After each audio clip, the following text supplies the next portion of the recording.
everybody, and welcome to the Radical Candor podcast. I'm Kim Scott, author of A Radical Candor and co-founder of A Radical Candor, the company. And I'm Jason Rosoff, CEO and co-founder of Radical Candor. And I'm Amy Sandler, Radical Candor's Chief Marketing Officer and your host for the podcast, Radical Candor, How to Kick Ass at Work Without Losing Your Humanity. On the last episode, we talked about the go-to question and how you can use your one-on-one meeting to solicit feedback. This episode, we're exploring the one-on-one meeting in more detail. I'd love to hear, first of all, what exactly is a one-to-one meeting? What is the point of these meetings? Yeah, what is the point of a one-on-one meeting? It's kind of the do-re-mi of management. A one-on-one meeting is just a private conversation that you have with each of your direct reports on a regular basis. I want to get into just the actual meeting itself. Who is responsible for the actual agenda? Is it the boss, the direct report? How does that work? The direct report should set the agenda, at least in my view. There's not dogma here, but the way I always approach these meetings is that my direct report would come in with their list of things that they wanted to talk about. And when I was going to meet with my boss, I went in prepared with a list of things that I wanted to talk to my boss about. Do you agree with that, Jason? Amy? Absolutely. The simple way that I would say it is one-on-ones are your time. If you were meeting with me one-on-one, this is your time. And what I found over many years of doing that is, like, for some people, they either instinctively or had experience doing it, they knew how to use it. And for other people, I think that would get them into a little bit of trouble, because essentially what would happen is they would defer, like, tactical conversations to our one-on-one time. So, like, oh, this thing is going wrong and that thing is going wrong, and I could use help over here and I could use help over there. Like, some of those things are great for one-on-one conversation, and some of them are not so great, specifically because if the goal of a one-on-one is to help cultivate that relationship, I think it can be very easy to sort of fall prey to ticking off a to-do list as opposed to, like, actually discussing substantive issues. There was this thing that I read once that said, if you don't feel uncomfortable in your one-on-ones, like, if there's no, as the manager, if you don't feel like you're being pushed, or you're having a meaningful human interaction with that person, if it feels like this could have been done in a staff meeting, like, you're probably not taking advantage of your one-on-one time. Like, the whole point of having these meetings separately is so that you can actually dig into these maybe deeper or more difficult to talk about issues. So I have found that I needed to help or to coach people on how to better take advantage of that time. And once we did that, I think people were very happy with it being their time as opposed to me setting the agenda. So since you and Kim have one-on-ones or one-to-ones, can I just put that out there? One-on-one, one-to-one? Is it a colon? Is I always it a say one-on-one. It's like the Hall and Oats song. One-on-one. I'm not going to sing. I have the worst voice in the world. I've gotten a lot of feedback about my voice. You've gotten we love your voice. Not everyone does. It's okay. I'm not a radio personality. We are doing this podcast, but anyway, my voice is what it is. I'm in the one-on-one camp as well. All right. Well, now that we've resolved that and Kim's singing prowess, I want to put both of you on the spot a little bit and explore your one-on-ones together. And if we talk about agendas or who's responsible, what is happening there in those meetings between the two of you? Tell us everything. Sure. It's funny. When we started doing them, we always took a walk together, physically together. We not separately on the phone, but Jason would drive to me or I would drive to Palo Alto and we would take a walk together. And I think I used to always have lunch, but as I've gotten older, I found that walking is more productive than eating. And I think it's good. The part of the reason why it's important, I think, to have kind of an informal setting for a one-on-one is that you want to have the right mindset going into this. When I first became a manager, I started to dread my one-on-ones like calendar clutter. I'd rather sit there and I'm kind of introverted anyway, so I'd rather sit there and be alone.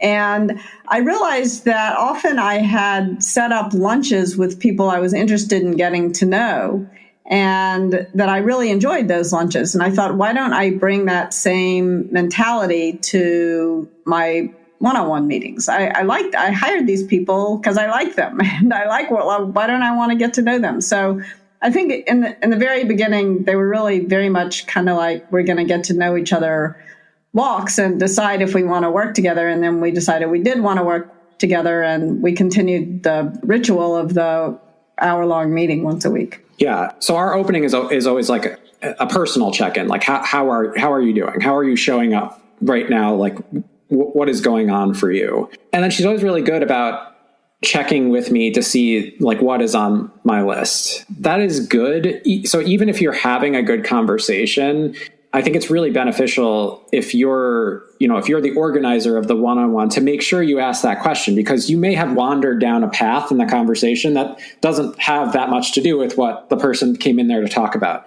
But I've noticed that Kim does a good job of, like, in our discussions, of actually reminding me that I had a list of things that I wanted to talk about, and we should probably get to them. I think that's really important, because I know sometimes when there's something I want to talk about and I become conscious of time passing, and my anxiety levels grow, and then I can't listen anymore because I'm like, we're not going to talk about this thing I want to talk about. So I think you do the same thing for me, and it's very helpful to allow people to stay present, because sometimes it can feel like the chit chat of a one-on-one is going to get in the way of the substance of the one-on-one. And I'm all for chit chat. I don't mind a little chit chat, but it becomes counterproductive if it gets in the way of what you really wanted to talk about. Yep. So having clarity up front about what needs to be accomplished can actually create a little more space for connectivity. And you mentioned this walk, which was in person. And what has happened to the walk now? It is no longer in person. But we stopped having the walk in person even before we went into quarantine. I think in part because we were both traveling a lot, so we couldn't do it in person. But I think sometimes even when we were both home, we got in the habit of having a phone call. And I think, at least for me, the reason is that it saved. Like, if it's a 1 hour one-on-one, either you were going to have to spend 20 minutes driving here and 20 minutes driving back home, or I was going to have to spend 20 minutes driving to Palo Alto and 20 minutes driving back. And now all of a sudden we have 1 hour of substantive time and 40 minutes of travel time. And we were both busy and maybe a little stressed, and that seemed not in good service of it. Seemed more important to have the 40 minutes back than it did to have the meeting in person. And this is a lesson that I think is really, that is dawning on a lot of people in quarantine, is that the amount of travel time associated with getting to the office, with flying places, was maybe not in service of the greater goal of building good relationships. Yes. And I think that if we had never taken those walks, I think it would actually be hard to transition. Something that's on my mind is there are some people right now who are joining teams who have never been in person, who have never met the people with whom they're working. And I think that requires a different kind of organizational intentionality to make sure that those connections get built. And so I think there was a benefit of us spending that time together in person that made it easier for us to make this transition. I agree with your assessment of like why we made the transition. And I feel like we are confident enough with each other. We've worked together long enough at this point that I feel like if either of us felt like we needed to, so let's say we needed to increase the bandwidth of a conversation. So like we're struggling over the phone, like we needed to see each other, like we would switch to video. Like one of us would say like, we should probably get on video for this conversation. Being in person is not an option, but there were times when, there were things in my mind where it was like it was clear to me that it would be easier to have this conversation in person than it would be over the phone. And so I think the same things apply now, even though, our choices are more limited. But the other nice thing is like the walks didn't entirely disappear. So like often we'll still be walking. We just won't be walking together. Yes. And in fact, it's interesting. Like we talk about the hierarchy of mediums, and it's better at best in person, second best over video, third best over the phone. And sometimes we have chosen third best because it allows us to walk and talk as opposed to second best, because I think the self-care, that like we both need a walk. Like we've both been Zoomed all day long, or I've been sitting editing all day long, and we need to get out. And saying, okay, we know each other well enough that the phone is good enough, and we both need a walk. Let's take care of ourselves at the same time that we have this meeting has been important.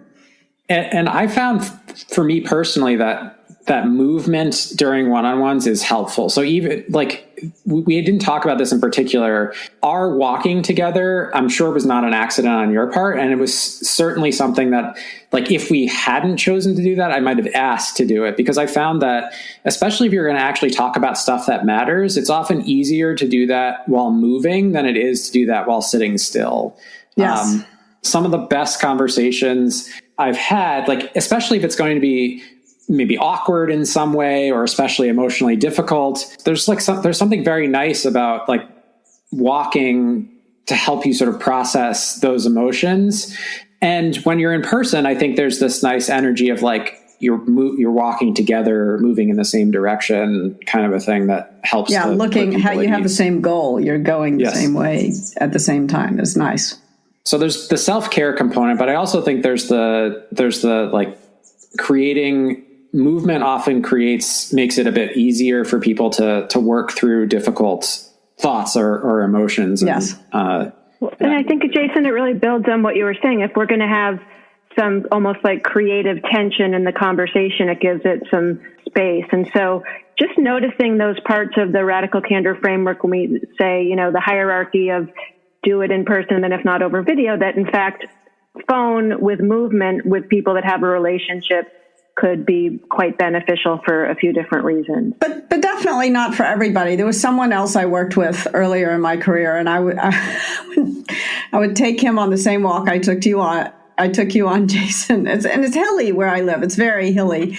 And after our first couple of walks, he's like, I hate this walk. You're killing me. And I was like, I'm so sorry.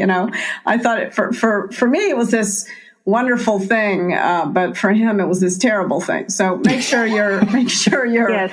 conscious it's like of how the other candor is measured not at the speaker's mouth, but at the listener's ear, and at the hiker's foot, or heart rate or something. No, he felt like I was sprinting him up and down these hills in a way that was cruel and unusual punishment. So I was not quick enough to pick up on the signals he was sending to me.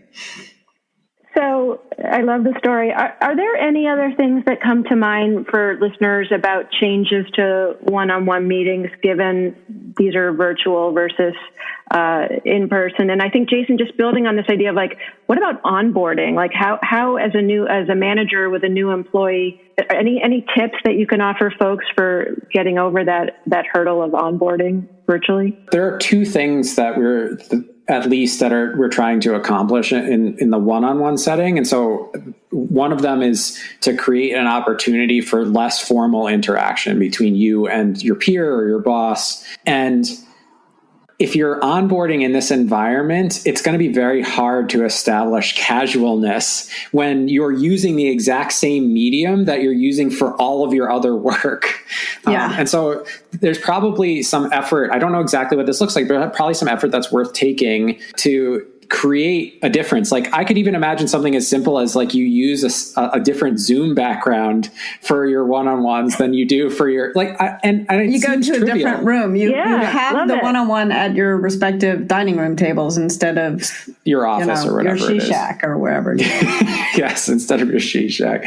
But like I think the idea of Kim, your version of like going to lunch with people, I think we do need something like that in these moments, because otherwise it'd be very hard for, like, just thinking of myself, like it'd be very hard for me to feel like, oh, this conversation is somehow meaningfully different. Yeah. I was talking yesterday to a manager who said he had hired someone virtually for the first time and was afraid about how it would work. And he did something clever. He mailed a care package to this person of like, I think it was tea or something. And then they had this tea together. Another idea I had, if your new employee is like a meat eater, bad idea if they're a vegetarian, but if they're a meat eater, you can email ribs to them freeze-dried ribs from Memphis, Tennessee. The ribs come in the mail, but you might notify them via email. Yeah, tell them. Yes, you email them about the ribs, but the actual ribs come in a box of dry ice, and then you can have this meal together. You're eating the same thing at the same time. Like you can recreate some of the rituals of the real world online. Well, and what's great about that too is also getting, we talk about getting to know what's important to them. Like, what's your favorite food? Like, what's your favorite treat? Like, not sending the ribs to the vegan is probably a good start. You don't want to get on a bad foot. I love that, really mixing mediums in terms of, actually like we're having the same experience. We're just doing it through a shared screen. I love the idea of a different background. Having some fun with it. What are signs, on the other hand, of when the one-on-ones are maybe not working? When is it looking like you're not doing your job as a boss? What are some of the telltale signs? I think if you're reaching for your phone and sneakily checking messages, or here's a true confession, playing 2048, which is a constant temptation, which you all have observed that I do too much of. But if you're okay, so can we have a call out on that if we see you're not paying attention? Yes, please. Can we have like a 2048? You can say, Kim, are you playing 2048? And I will sheepishly say, yes, I am. I'll stop now. It's like, I don't know. It's a strange addiction. But very often when we'll put it in the show notes so we'll get some more people addicted. Or even worse, threes. So that's just another similar game. So what you want to do is you want to make sure that if you're on Zoom and you have a problem of being addicted to your phone, as I do, that you put your phone in another room, that you are fully present for the meeting. So one thing you can do to make sure the meeting fails is check your email while you're talking, or play 2048 while you're talking. Yeah, and it's really tempting. So something that I do for meetings is I don't always remember, but I'm pretty diligent about turning my computer into do not disturb mode, so like I don't get notifications and other things that are happening during meetings. And so like I think the thing you're saying is like a sign that it's failing is like people are distracted and they feel like they should or could be doing something else. If there's actually nothing to talk about, like that's one thing. Like you don't have to be together not talking about anything. Like you can just go back about your life and not talk about things. But I would say there's always something to talk about. That's exactly what I was going for. Like, I think it's probably worth looking deeper if you find that to be happening, there's something that does need to be talked about that is not actually surfacing. And that goes back to my point about if everything just feels like it's good news all the time, like you're probably not talking about the things that really need to be talked about. Yeah. Or if your direct report, and this has happened to me several times, your direct report will come to you and say, I don't have anything to talk to you about today. I'm going to give you back your hour. That's a sign your meetings are failing. And I think the other thing that I took as a sign of failure is if the things we were talking about were essentially things that I could have been in an email. It was like, here are all the things that happened this week. And it's like, that's helpful. But like this time is really like, the benefit of us being in person is that we can do things that we can't do over email. So like a list of the things that happened this week is not that helpful to me, nor is it like my intent for this time with you.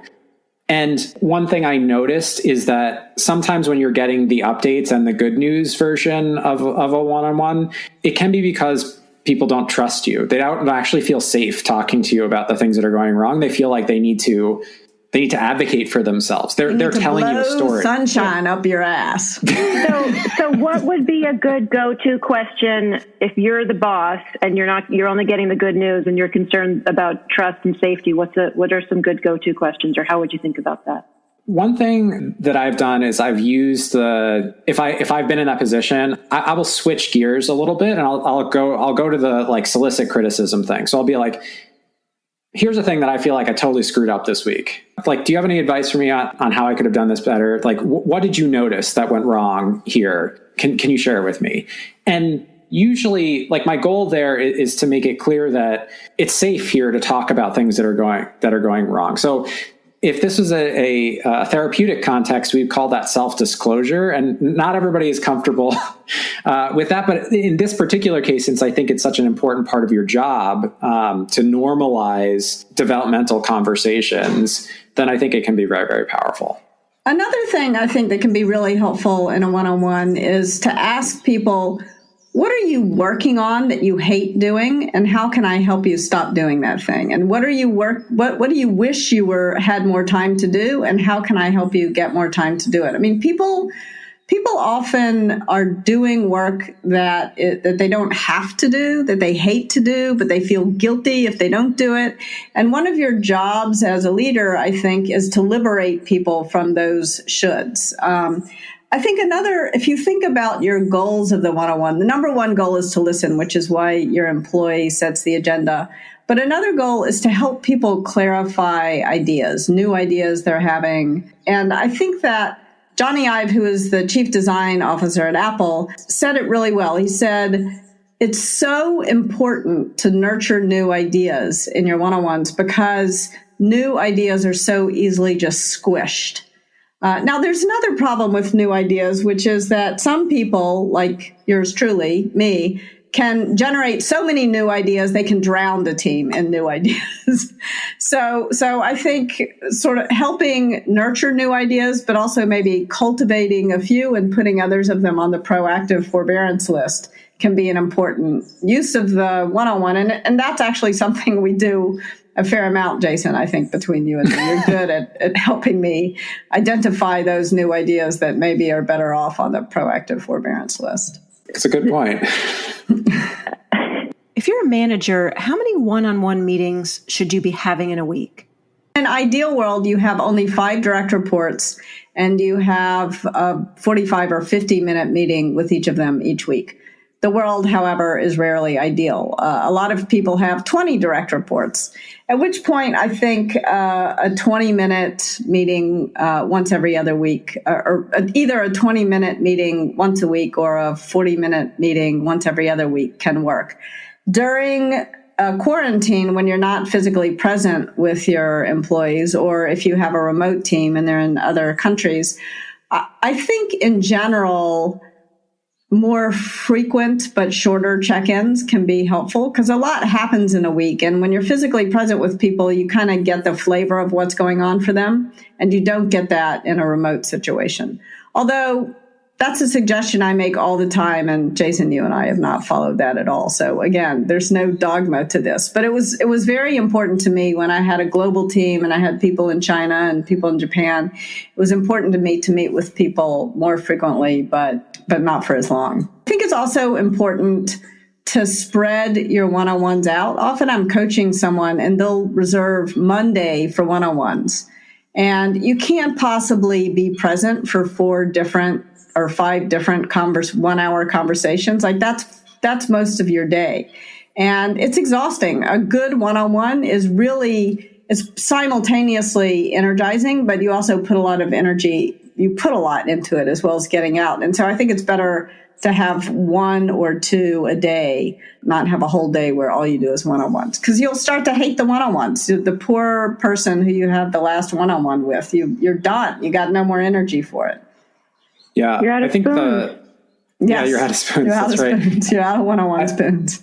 I think this point about energy, like you managing your energy and ensuring that you can be present really does dictate a lot of like how long you can spend in these meetings and how frequently you should have them. I would also think about the person on the other side of this conversation. End of the day is just going to be harder than earlier in the day for a lot of these things, because usually by the end of the day, like Zoom fatigue is a real thing. Like, so it's just like being tired from working hard over the course of a day. I found that if I really wanted to be present, if I really wanted to be focused, like I needed to move these things earlier in my day as opposed to later. But the point here is like understand your own energy and manage it around these times. Like make sure you can actually be fully present. There's research that shows that people who go to court and have their court time immediately before lunch receive harsher sentences than people who go immediately after lunch. This is like, it's real. Like it really affects our judgment. It affects the way that we operate in the world. Like our energy management is really important. But you can manage that with some snacks, actually. That's a blood sugar thing. You could theoretically, yes. Yes. Well, I think it's a great point. The direct report is responsible for the agenda, and also, is this a time that works for both of us in terms of our energy and also given people's other, commitments at home now. So I think it's a great point. Okay, so on to our Radical Candor checklist. These are concrete tips you can put into practice at work and at home and when you're working at home. Today's checklist is how you can have one-on-one meetings like a boss, whether you are or are not the boss. So it's the direct report who's actually the boss of the one-on-one. If you're a boss, the meeting is in service of the direct report's agenda, not yours. Time doesn't scale, but it's vital for relationships. If you've got 5 direct reports, maybe you can do 45 or 50 minutes a week with each person. But if you've got 10, maybe it's 25 minutes a week or 40 minutes every other week. Love your one-on-one. Figure out a way to look forward to it. That's the most important thing. All right. Mic drop. I said end on an up note, so I was trying to end on I was just doing what you told me. No, I love it. We've got lots more tips on one-on-one meetings for you, so check out the show notes for Season 2, Episode 9 at radicalcandor.com/podcast. And finally, a word from our sponsor, Kim Scott. This is an ad for The Feedback Loop. Improvising Radical Candor introduces The Feedback Loop. Think Groundhog Day meets The Office. A 5-episode workplace comedy starring David Alan Grier that brings to life Radical Candor's simple framework for navigating candid conversations. You'll get an hour of hilarious content. And remember, we learn when we laugh, about a team whose feedback fails are costing them business. Improv-inspired exercises to teach everyone the skills they need to work better together. And after-episode action plans you can put into practice immediately. I just got some feedback from one of the people who took the class, and he said it should really be priced at twice what it is. But we're not going to double the price. Instead, we're offering you 10% off the self-paced e-course. Go to radicalcandor.com/services and enter the promo code feedback at checkout. That's radicalcandor.com/services, promo code feedback. See you next time. Thanks for joining us. Our podcast features Radical Candor co-founders Kim Scott and Jason Rosoff, is produced by our Director of Content, Brandy Neal, and hosted by me, Amy Sandler. Music is by Cliff Goldmacher. Be sure to follow us on Twitter at Candor and find us online at radicalcandor.com. We'll see you soon.